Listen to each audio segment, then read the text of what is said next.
విఠల్ గారు, మీకు నాకు ఇద్దరికి డిసెంబర్ 9th ఒక ఇద్దరు గల్ఫ్ ఒక అనుభవం ఉంది, చెప్పండి మీరు ప్రేక్షకులకు. అంటే వాస్తవానికి అందరికి ఇంత మంచి డిబేట్ పెట్టినందుకు ముందుగా భరత్ గారికి, జీటీవీ వాళ్ళకి, మా ప్రకాష్ అన్నకి, మా కృష్ణ అన్నకి, మా రమ్యకి అందరికి జై తెలంగాణ అభినందనలు. ఆ రోజు 9వ తారీఖు ఏం జరిగింది అనేది, ఢిల్లీలో ఏం జరిగింది అనేది కొన్ని విషయాలు మీ ద్వారా దృష్టికి తీసుకొద్దాం అనుకున్నాము. ఆ రోజు ప్రకటన వచ్చినప్పుడు అర్ధరాత్రి పూట స్వీట్లు పంచినప్పుడు నేను, భరత్ గారు, కొంతమంది జర్నలిస్టులు మాత్రమే, ఆ రోజు డి శ్రీనివాస్ గారికి కూడా అర్ధరాత్రి లేపి మరీ స్వీట్లు పంచిన సందర్భం గుర్తుంది ఢిల్లీలో. శ్రీనివాస్ గారు పిసిసి అప్పుడు పిసిసి అధ్యక్షులు. సో ఢిల్లీలో శబరి బ్లాక్ లో ఆయన 11:30కు చిదంబరం స్టేట్మెంట్ వచ్చిన తర్వాత ఆయన్ని 12:30, 1 ప్రాంతాల్లో కలిసి తెలంగాణ తల్లి విగ్రహం విఠల్ గారు ఇచ్చారు. అవును, అప్పుడు ఫోటో పట్టుకొని ఆయన గిఫ్ట్ గా ఇచ్చారు తెలంగాణ తల్లి విగ్రహాన్ని. ఇస్తే నేను జర్నలిస్ట్ గా దాన్ని షూట్ చేశాను, దాన్ని అది చేశాను. అంటే మా ఇద్దరికి, విఠల్ గారికి నాకు personal experience. December 9th, November 29th నుంచి డిసెంబర్ 9th వరకు తెలంగాణ విఠల్ గారు ఢిల్లీలో అప్పుడు లాబింగ్ చేశారు. ఆ సమయం భరత్ గారు మా తెలంగాణ విఠల్ ఢిల్లీలో ఉంటే గల్లీలో ప్రధాన పాత్ర టీఆర్ఎస్ అండగా పోషించింది, తెలంగాణ ఉద్యమానికి పోషించింది ఎంఆర్పీ రోడ్ మీద.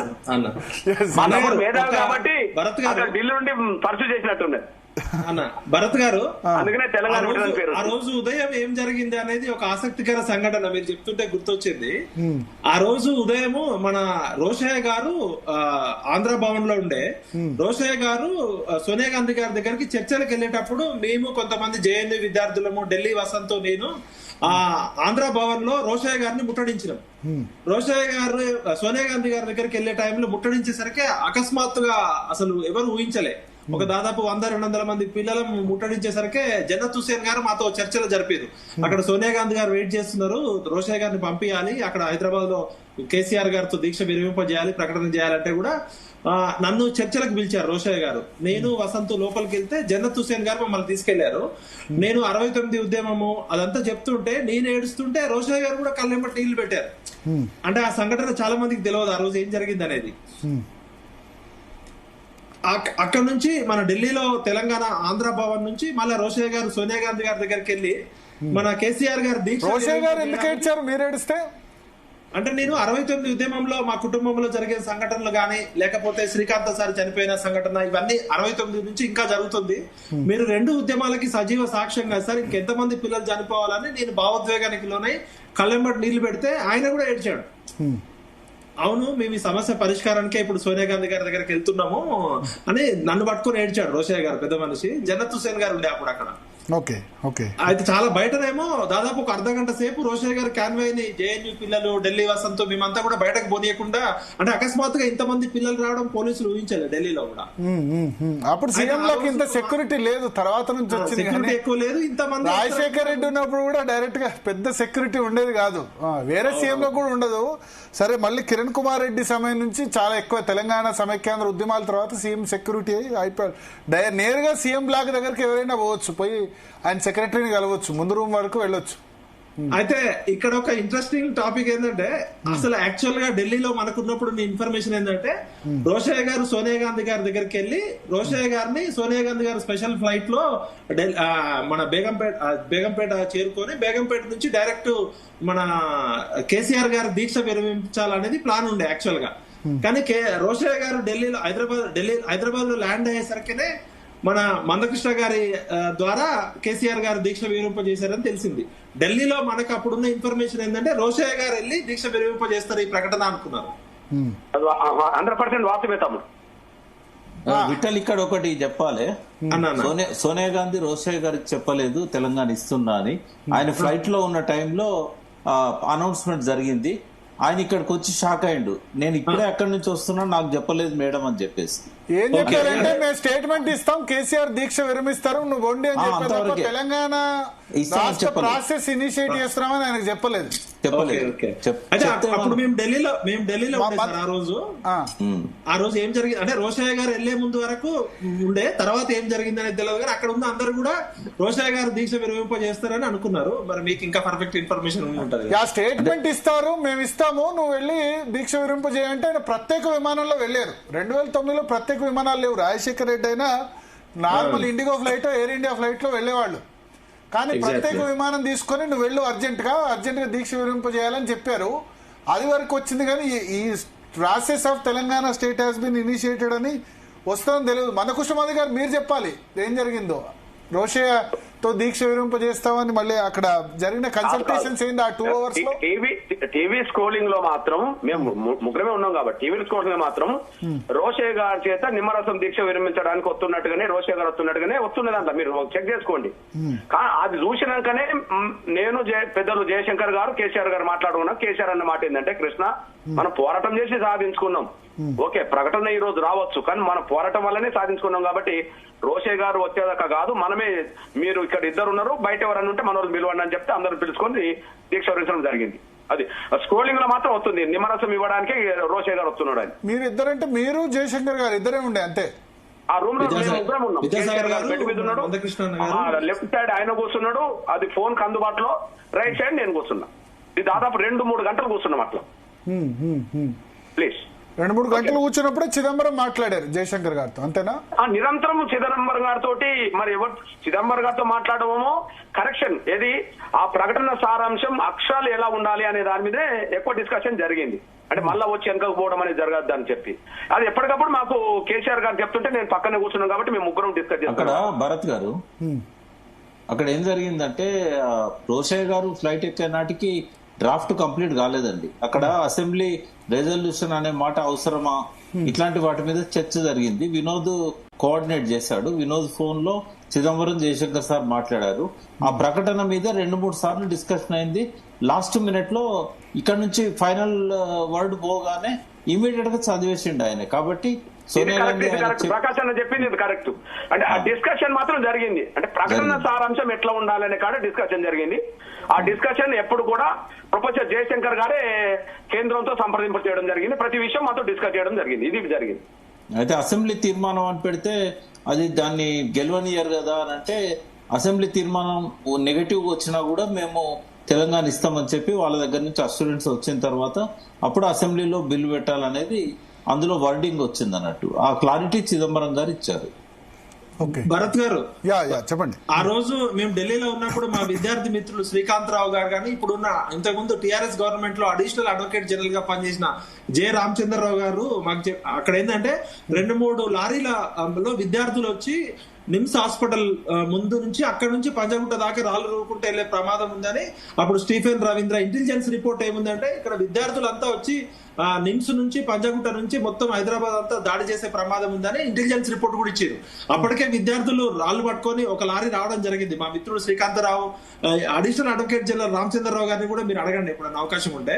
అంటే మొత్తం విద్యార్థులంతా హైదరాబాద్ మీద పడితే ఇక మనం తట్టుకోలేము, ఆర్మీ ఆపలేదు, పోలీసులు ఆపలేదు, పరిస్థితి మన చేయి దాటిపోయేటట్టు ప్రమాదం ఉందని కూడా ఉంది. అంటే విద్యార్థుల త్యాగాలు, విద్యార్థుల పోరాటము, మందకృష్ణ గారు వీళ్ళంతా కూడా అంటే మొత్తం తెలంగాణ మొత్తం కదిలింది. ఇక ఇది మన ప్రభుత్వాలు, ఆర్మీ కూడా ఆపలేదనే పరిస్థితి వచ్చేసింది. అది సివిల్ వారికి దారితీస్తుందనే ఇంటెలిజెన్స్ రిపోర్ట్ ఇచ్చారు. అంటే కేసీఆర్ గారి దీక్ష, తెలంగాణ సమాజం మొత్తం కదలడము, ఇంకా విద్యార్థులు చావో రేవో తెలుసుకుంటున్నారు. చలో అసెంబ్లీ, చలో హైదరాబాద్ అని మాకు ఢిల్లీలో ఉండి చెప్పిన సిచ్యువేషన్. అది ప్రకాష్ అన్న గారు, మందకృష్ణ గారు చెప్పాలి. ఢిల్లీలో మేము అంతకుముందు మీరు డి శ్రీనివాస్ కి ఇచ్చారు, తర్వాత తెలంగాణ ఎంపీలందరికీ కె కేశవరావు నివాసంలో వాళ్ళని కూడా కలిశారు. తర్వాత రాత్రి 3 గంటలకి జైపాల్ రెడ్డి నివాసంకి వచ్చి జైపాల్ రెడ్డి కూడా కలిశారు రాత్రి 3 గంటలకి. అవునవును, ఆ రోజు అంతా కూడా మనం వెళ్ళి అందరినీ కలవడం జరిగింది. ఆ రోజు నిజంగా కూడా ఆ స్వీట్లు పంచడము, మనకి తెలంగాణలో వాతావరణం ఢిల్లీలో మనం ఉండే ఆ రోజు ఆ సందర్భంలో. ఆ సంఘటనలో మన మందకృష్ణ అన్న, విద్యాసాగర్ రావు గారు, జయశంకర్ గారు ఉండడము, మనందరం కూడా అదొక December 9 అనేది తెలంగాణలో కీలక ఘట్టము. 3 అమ్మలు సార్. తెలంగాణ క్రెడిట్ ఎవరిది అంటే తెలంగాణ ప్రజలందరిది. కేసీఆర్ గారి పోరాటము, మా మందకృష్ణ అన్న, తెలంగాణ అన్ని వర్గాలు తెలంగాణ కావాలని కోరుకున్నాయి కదా. అయితే 3 అమ్మల పాత్రని సోనియా గాంధీ గారు ఇవ్వకపోతే, సోనియా గాంధీ గారు ఆ నిర్ణయం తీసుకోవడము, సుష్మా స్వరాజ్ గారు సపోర్ట్ చేయడము, అదే విధంగా మీరా కుమార్ గారు, 3 అమ్మలకి మేము కృతజ్ఞత ఉంటాం. ఇచ్చిన తెలంగాణ కాంగ్రెస్ పార్టీ బానే ఉంది, తెచ్చిన కేసీఆర్ బానే ఉంది, సచిన వాళ్ళ పరిస్థితి ఏందనేదే మా మందకృష్ణ అంటాడు ఎప్పుడు కూడా. అమరవీరుల పరిస్థితి ఏంది, ఉద్యమకారుల పరిస్థితి ఏంది అనేది మనం గుర్తు చేసుకోవాలి. ఆ విషయంలోనే గుర్తు చేస్తున్నా, ప్లీజ్ ఆ విషయంలో గుర్తు చేస్తున్నాను. తమ్ముడు విఠల్ అన్నదాన్ని నేను కొనసాగిస్తున్నా, దయచేసి గమనించండి. ఇప్పుడు ఏమైందంటే తెలంగాణ ప్రకటన వచ్చిన తర్వాత జరిగిన పరిణామాల్లో తెలంగాణ ఇచ్చింది సోనియా గాంధీ గారు, తెలంగాణకు దేవత అని చెప్పి కాంగ్రెస్ వాళ్ళు ప్రచారం చేశారు. తెలంగాణ తెచ్చింది కేసీఆర్ గారు, తెలంగాణకు జాతిపిత అని చెప్పి టీఆర్ఎస్ వాళ్ళు ప్రచారం చేశారు. అంటే ఆ సమయంలో క్రెడిట్ కోసం ఈ రెండు పక్షాలు రోజు మీదకి వచ్చాయి. మీరు చూశారా? హనుమంతరావు అన్న సోనియా గాంధీ గారికి నేను గుడి కడుతున్నా ప్రకటన చేశాడు. మన ఇప్పుడు వివేక్ వాళ్ళ బావ ఎవరు శంకర్రావు గారు, ఓకే మేము గుడి కడుతున్నాం దేవత అని ప్రచారిస్తారు. దేవత అని ఎప్పుడైతే సోనియా గాంధీ గారిని కాంగ్రెస్ వాళ్ళు అన్నారో మళ్ళీ టీఆర్ఎస్ వాళ్ళకి వచ్చేసింది. ఏమొచ్చింది అంటే మీరు దేవతలు అయితే మేము మా నాయకుడు ఏం కావాలని చెప్పి ఆయన జాతిపితం చేశారు. అప్పుడు నేనేమన్నంటే ఓరే ఇచ్చినోళ్ళమో దేవతలు అవుతే తెచ్చినోళ్ళు జాతిపితలు అని మీరు చెప్పుకుంటే మరి సచ్చినోళ్ళు ఏమవుతారో చెప్పండి అని చెప్పే కదా నేను అమర్ల తల్ల కడుపు కొత్త మాసా పెట్టింది.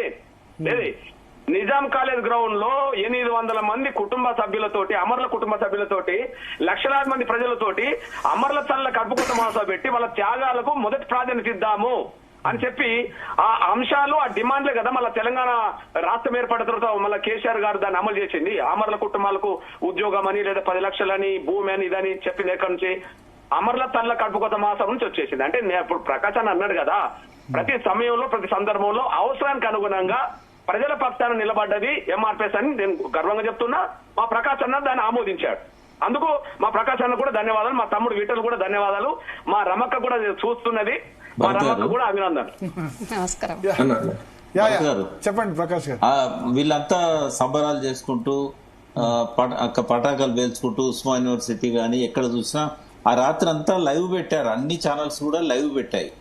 అందరూ కూడా తెలంగాణ సంబరాలను బాగా ప్రొజెక్ట్ చేశారు. హెచ్ఎం టీవీలో నేను మాత్రం చెప్పాను స్పష్టంగా, ఇల్లల్కగానే పండగ కాదు, వీళ్ళు ఎట్టి పరిస్థితుల్లో దీన్ని కానియరు, అడ్డుపడతారు, ఇది ఇప్పటితోనే అయిపోలేదు, దీక్షతో ప్రకటన వచ్చింది కానీ తెలంగాణ రాలేదు, తెలంగాణ రానియరు, తెల్లారు చూస్తే మీకు తెలుస్తుంది అని చెప్పి 2 గంటల రాత్రి లైవ్ లో చెప్పాను నేను హెచ్ఎం టీవీలో. ఎందుకంటే నాకు వీళ్ళ గురించి తెలుసు. దేశానికంతా ఒక నిమిషం దేశానికంతా అధిష్టానం కాంగ్రెస్ ఢిల్లీలో ఉంటే ఢిల్లీ కాంగ్రెస్ కి అధిష్టానం ఆంధ్రలో ఉంటది. ముల్కీ రూల్స్ ను రద్దు చేయించారు పార్లమెంట్ సాక్షిగా. అంటే సుప్రీంకోర్టు చెప్పింది కూడా వీళ్ళు అమలు కానియరు.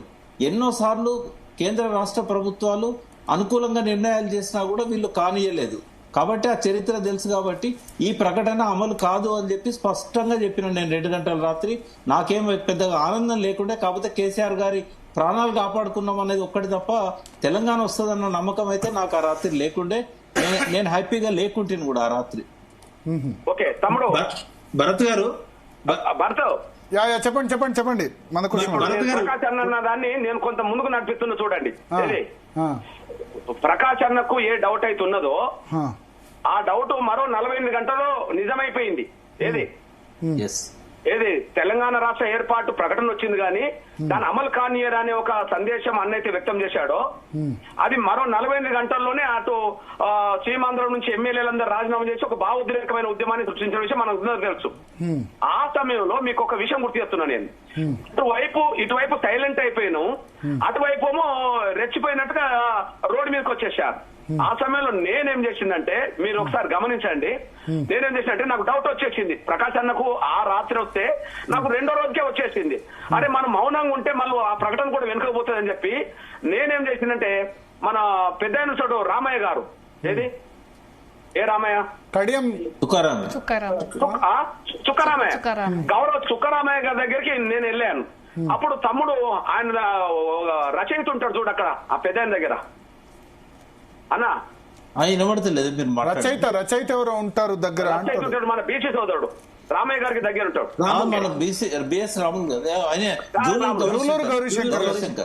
గౌరశంకర్. అప్పుడు రామయ్య గారి దగ్గర గౌరశంకర్ ఉండేవాడు. నేనేం చేసినంటే మన తెలంగాణ మన విఠలన్నకు ఫోన్ చేసిన, విఠల్ నీగా తమ్ముడు విఠలన్నకు ఫోన్ చేసి ఏందన్నా మరి మనం సైలెంట్ గా ఉన్నాము, అక్కడ రెచ్చిపోతాండ్రు, మరి ఇట్లాంటి పరిస్థితులు మనం మౌనంగా ఉంటే వచ్చిన ప్రకటన ఎన్నుకోబోతుందేమో, కొద్దిగా ఒకసారి కేసీఆర్ దగ్గర పోదామని అంటే అన్నేమన్నాడంటే ముందు కేసీఆర్ దగ్గరికి పోక ముందు రామయ్య గారి దగ్గర పోదామని చెప్పడం జరిగింది. నేను మన విఠలన్న ఇద్దరం కలిసి ఇంకొక వ్యక్తిని తీసుకెళ్లి రామయ్య గారి దగ్గరికి వెళ్ళాం.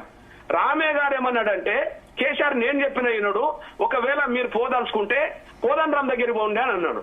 నేను విఠలన్న కలిసి మళ్ళీ కోదండరాం గారి ఇంటికి వెళ్ళాం. ఆ ఇంటికి వెళ్ళినప్పుడు అక్కడ మన జనగాం సంబంధించిన చేర్యాల మాజీ ఎమ్మెల్యే ప్రతాప్ రెడ్డి గారు ఉన్నారు అక్కడ. ఓకే, ఆయనకు చెప్పడం జరిగింది, అన్న మనం ఇక్కడ సైలెంట్ గా ఉన్నాం, కేసీఆర్ గారు ఇంట్లో ఉన్నాడు, కనీసం ఉద్యమాన్ని మళ్ళీ మనం నిర్మించుకోకపోతే వెనకపోతుంది అని చెప్పి మళ్ళీ మాట్లాడితే, సరే అందరం కలిసి కేసీఆర్ దగ్గరికి వెళ్దామని అన్నాం. అప్పుడు నేను, మన కోదండరామ్ గారు, మళ్ళీ విఠలన్న కలిసి మళ్ళీ కేసీఆర్ గారి ఇంటికి వెళ్ళాం. ఇంటికి వెళ్ళిన తర్వాత ఒక 2 గంటల కూర్చొని డిస్కస్ చేశాం. సార్ అక్కడ రాజీనామాల పరంపర అవుతుంది, అక్కడ రోడ్డు మీదకి వస్తాండ్రు, ఈ వచ్చిన ప్రకటన వాళ్ళు వెనకపోతుందేమని చెప్పి మేము ఆందోళన వ్యక్తం చేశాం. అప్పుడు కేసీఆర్ గారు అంటే, ఒకసారి ప్రకటన వచ్చినాక వెనకపోవడం అంత ఈజీ కాదు, మనం ఏం చేయాల్సిన అవసరం లేదని చెప్పి అందరి ముందటే అన్నాడు. ఇక అందరి ముందు అనేటప్పటికి మనం ఏం చేస్తామని చెప్పి నేను ఆంధ్ర రాయలసీమకి వెళ్ళి తెలంగాణ ఉద్యమాన్ని బలోపేతం చేసే ప్రయత్నం చేశాను. ఇక్కడ సైలెంట్ గా ఉన్నది కదా, అంటే అన్న డౌట్ అర్ధరాత్రి పూట అవుతే మళ్ళీ 10 రోజుల పాటు నేను అటువైపు నుంచి నరక రావడానికి నేను ప్రయత్నం చేశాను. అది జరిగింది, అది కరెక్టే.